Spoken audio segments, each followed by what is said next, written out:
Hi there. In this lesson, we're going to take our use of the entity framework to the next level to look at how we can translate relationships between objects within our ASP.NET applications into relationships between data within the database and how to manage those relationships using the entity framework. So for this particular lesson, I've already done all of the coding. There's a lot of coding I did to kind of to set up this application to use a new object that has a relationship to our cheese class.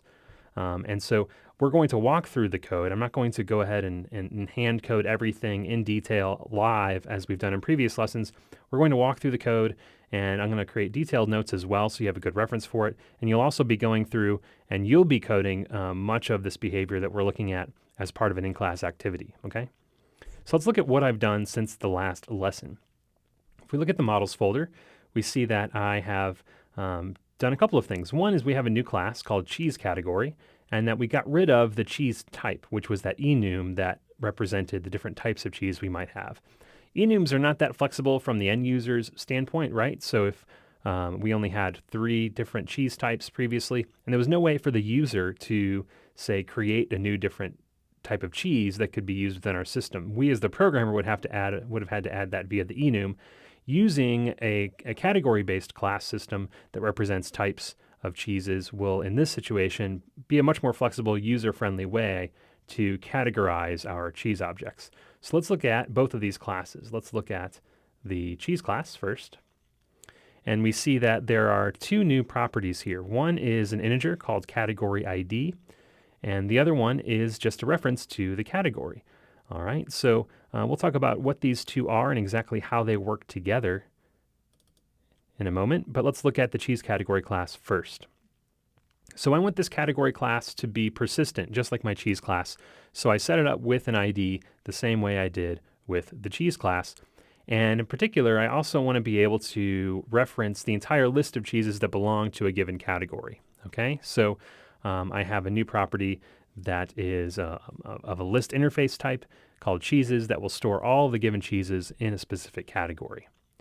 Now, if we go back to the cheese class, this category ID is going to be what's going to allow us to reference the category that a specific cheese belongs to within the database. So if you recall from our lesson on ORM, or object relational mapping, we talked about one-to-many relationships.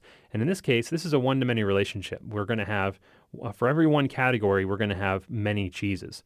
And so the way we represent those in the database we saw was via a foreign key, or a foreign key column. And that was a way for us to store the identifier of the object in a different table that a particular row related to. So in this case, this category ID is going to represent the foreign key. It's going to represent, in our database, we'll look at the table specifically in a moment, but it's going to represent the ID of the category that this particular cheese, or a particular cheese rather, belongs to. And then this is what's called a navigation property, sometimes within Entity Framework. And the navigation property is just the actual property that corresponds to that particular category ID, okay? So I've set these up, and let's look at the DB context. So this context class is the same one we had before. I didn't create a new context class for the cheese category class, and that's because cheese and categories are related. The cheese and cheese category classes are related. One has a link to the other and vice versa. So I can reference the DB sets associated with these within the same DB context. So all I've done here is add a new DB set that stores cheese category objects, and I've called that categories within my DB context. Okay. This will allow us to reference categories in the same way we were able to reference cheese objects previously from this DB context. All right, so let's go ahead and look at the database and the actual tables. So I'm going to open up my SQL Server Object Explorer and view the data associated with these guys. So here's my cheeses table, and we notice that we have a new column here, and this is the category ID column that corresponds to the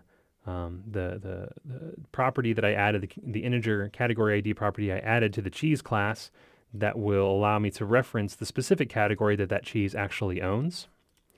And then if we go and look at the categories class, or the table associated with the categories class,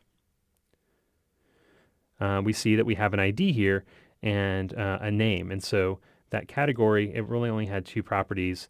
It's not the relationship that's going to allow us to reconstruct the cheeses list is going to be based off this foreign key. So the DB context will be able to, with the right method calls, it will be able to reconstruct this list of cheeses that are in a given category by using the category's ID and then using this foreign key column over here. So in this particular case, if I were to say ask for the cheeses in category 1, which is the category of hard cheeses, the database would properly link those two columns together and return a list with two items in it that correspond to these two entries. Okay, so let's go ahead and look at our controller to see what has been done there. So there is a new controller and there is a new view model as well. We're not going to look at those in detail, but those allow for the creation of categories, basically. So they allow us to add a category via the user interface, which, as I mentioned before, is going to be a much more flexible mechanism for categorizing our data than using enums, because the user will be able to change and add to the categorization. Okay, so let's look at this controller. At the top, it's the same as before. We get our context object by having it passed into us via the controller by the framework. But let's look at one important change here, which is in this first line of my index action. So let me unpin that so we can see the whole line here. So in particular, previously I was doing this. I was saying list cheeses.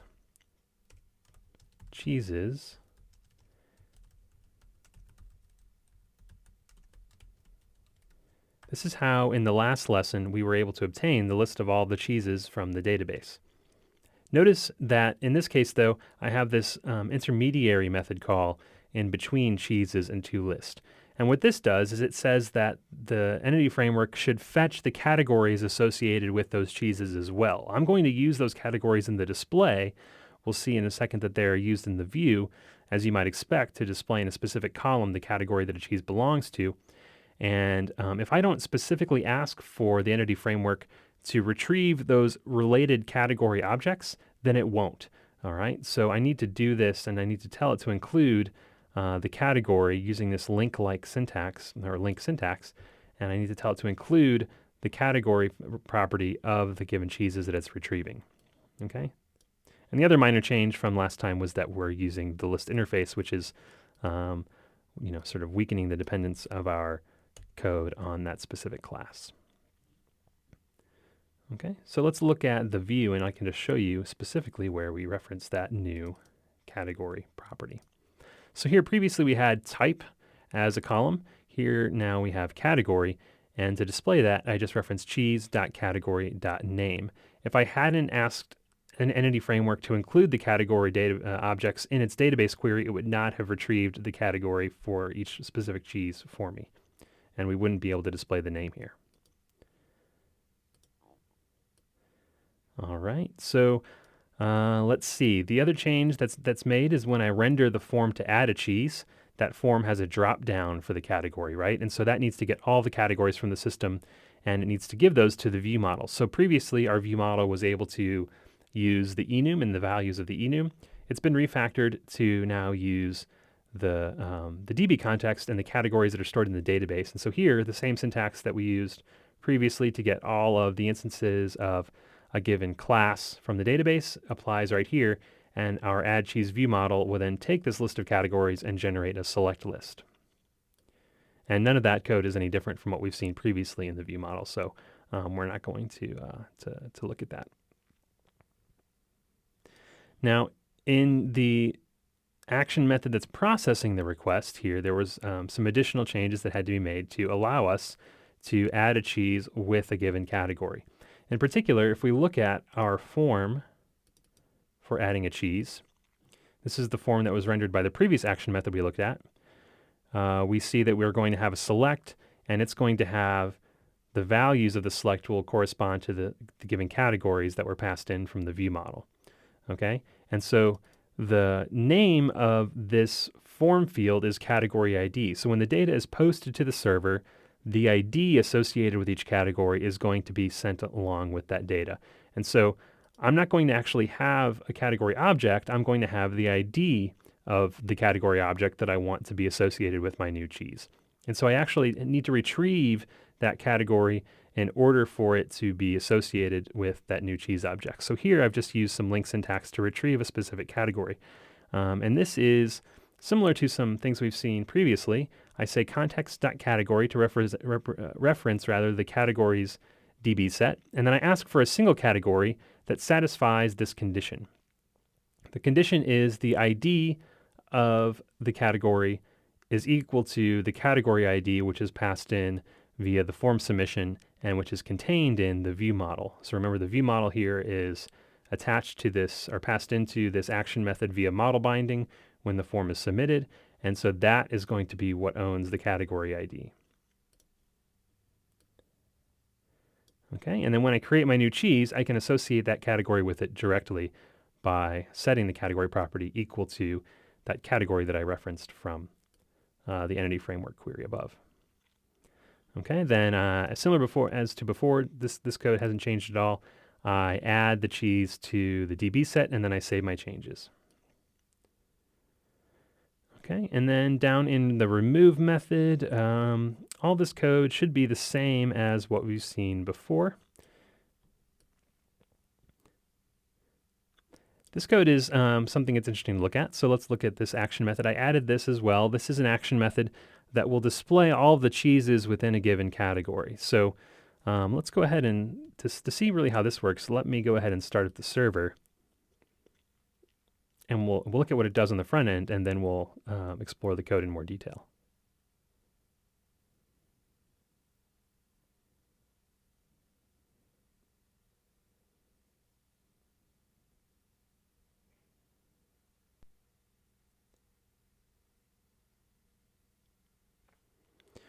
Okay, so I have this new navigation item at the top, categories, and this will let me view a list of all the categories. And this is within the category controller, so this is something we haven't looked at, but again, I said is there's nothing new in terms of concepts from what we've seen in the past. And so this gets all the categories and displays them here. And so when I have these categories listed, I have a link that's associated with each one, that if I click on that link, it will show me all the items in that specific category. So in this case, I only have 2 items in the system. They're both in the same category. And so I get those items displayed here. If I were to click on the other category, which has no items, I would get the no cheeses yet notification. So let's look at how this code works. So the category action takes in an ID. That was part of the URL. We saw that. If I hover down at the bottom left of the screen there, you can see that category/1. That's the ID of that category. And so that will receive the ID based on the default routing that's part of ASP.NET MVC core. And so recall that the default routing says that a default route will look like /controller/action/ID. Okay, so I can include an ID at the end of any given route, or an integer at the end of any given route, and that will be interpreted as an ID parameter. So that's how that gets populated. If the ID is 0, in other words, if that is 0 the default value of an integer, so if the ID is not specified, I'm going to just return a list of all the categories. If the ID is specified, I want to retrieve all the items in that category. And there's sort of 2 ways to do that based on the code I have. And so this is what I wanted to look at with you and show you the 2 different ways to do that. So the first way I've done, which is the uncommented out part here at the top, is I've retrieved a category based on the given ID. So I have context.categories, and I say that I want it to include the cheeses list, right? So we saw previously that if I'm querying for a persistent object, if I want that query to include any references to other objects that are part of that class, I need to include them in the query. And then I'm asking for a single category that matches this condition. In other words, the category ID is equal to the ID that was passed into my action method. And so this will retrieve a specific category that has its cheeses list populated based on the foreign key references that are contained in the database, and that matches the given ID that was passed in by the user. And then below, when I want to render this, I make the title based on the category name, and then I can pass into the view, I can pass in the list of cheeses by saying the category.cheeses. So this is just a property off the class. There's nothing of the entity framework here that's going on, no magic going on there. This is literally just the property from the category class, the cheese category class. However, though, this property would not have been populated if I didn't include it in the query up here. So that's the one caveat. I could query the other side of the relationship. In other words, here I'm asking for, I'm getting the cheeses within a given category by first getting that category and then referencing its cheeses property. Instead, I could just query for all the cheeses with a given category ID, right? So the cheese class has a category ID property. I could reference that property in a query and get all of the cheeses with a given category. So here's the other way to do that. So this method that's commented out, or this method call, says context.cheeses. So this is accessing off the DB context, the DB set that's called cheeses that holds all of my cheese objects.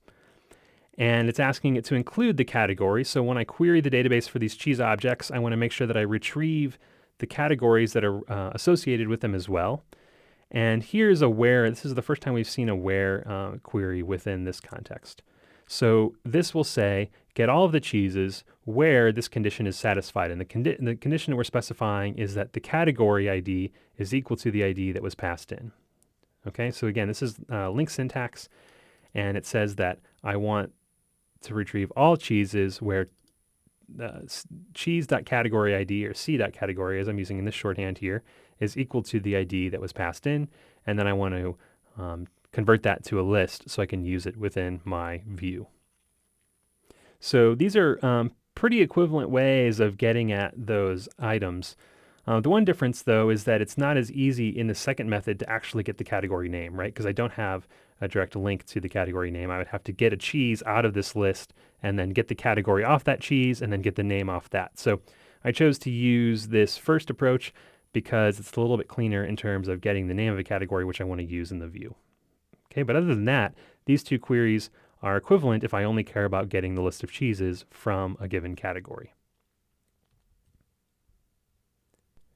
So just to recap, we set up a new persistent class called cheeseCategory, and this persistent class has a relationship with our other persistent class cheese that we created previously.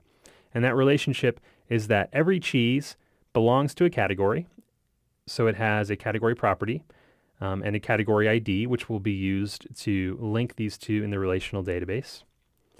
And that the cheese category has a list of all of the cheeses that belong to that category. So that's the relationship. It's a one-to-many relationship. For every one category, there are many cheeses. We saw in the database that that data was reflected via a foreign key relationship.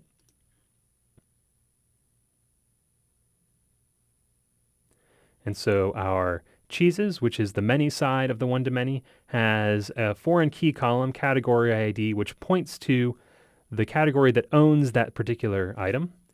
And then on the other side, we saw that the category had IDs that match this category ID. So the primary key for the categories table is this ID column, and that will be joined with the foreign key column of the cheeses table when the entity framework is going to query the database for objects satisfying given conditions. Okay, so we set these up by setting that, giving the one side of the one-to-many a reference to a list of the objects that it owns, and then the one side of the one-to-many, or the many side of the one-to-many, rather, we gave it two properties. We gave it an ID property, and this is what's called often a navigation property. But what's stored in the database is really this guy. And so these two are related in the sense that this is the ID of this object for a given cheese class. And then I enable those through my data layer by adding a categories property to this. And because these are related, I put them in the same DB context. And then finally, we also saw some additional ways to more specifically work with these relationships in our queries to the data layer using the DB context class, using include and where. So I'm going to include some links to documentation which have a lot more details about different ways you can query. There's no way we could cover them all. This is going to get you really far, though, in terms of working with one-to-many relationships, which is one of the most common types of relationships you'll work with in your object-oriented applications. And again, like I said, we'll have you go through some of these steps in a hands-on way during an in-class activity to get some guided practice with working with one-to-many relationships in the Entity Framework.